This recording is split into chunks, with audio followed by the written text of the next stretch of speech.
ASSP also mentioned your work in improving PPE standards for women. Can you tell us a little bit about that?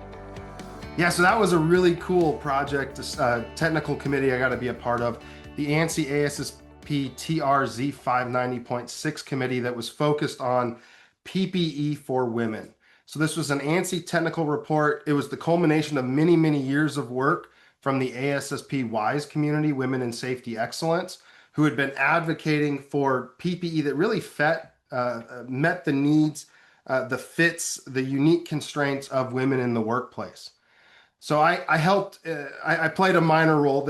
An amazing panel of ladies were the leadership. I just played a minor role in helping to kind of refine the scope and purpose sections.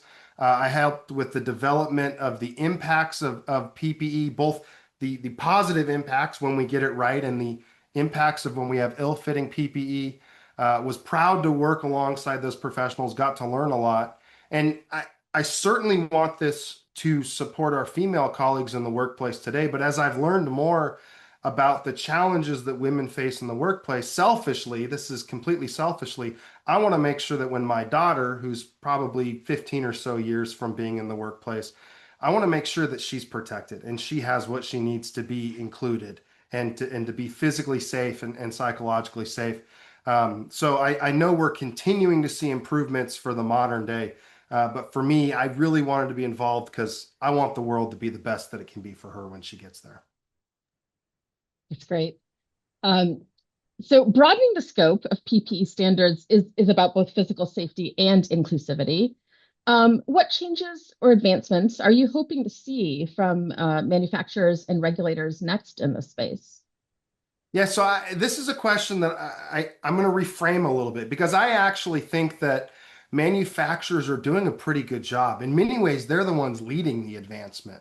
There's a lot that have dedicated PPE or dedicated equipment line cards that are covering all areas of commonly used PPE that were identified in the technical report, protecting areas of all areas of the body. I think the manufacturers in some ways are leading this, and we're now moving even beyond just daily use or kind of your normal use to now I'm seeing lines that are dedicated to pregnancy wear for women who are going through the various trimesters of pregnancy. How can we ensure we support, protect them in that critical time?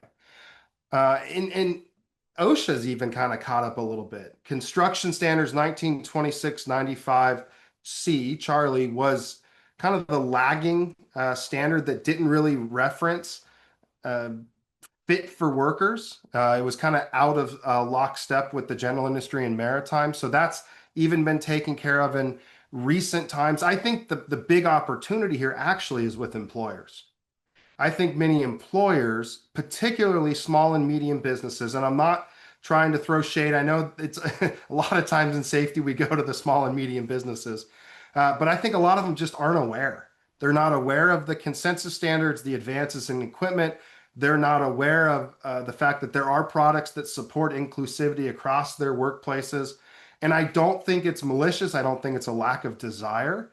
I just think there's so many organizations that we haven't gotten the information on this subject yet to. So many women that still aren't even aware that this is an offering for them. So I think this is just a lack of recognition and awareness. So we need to keep getting the word out. We need to keep showing that this is an opportunity, a very easy, low barrier to entry opportunity that's going to have a massive impact on a huge segment of the population. And just make sure that, especially for male leaders in the workplace, they just are starting to become more aware of some of the challenges that their team members are facing, and realize that it is pretty easy to be inclusive when it comes to workplace protection today. So I would say it's really an awareness problem in the employer space.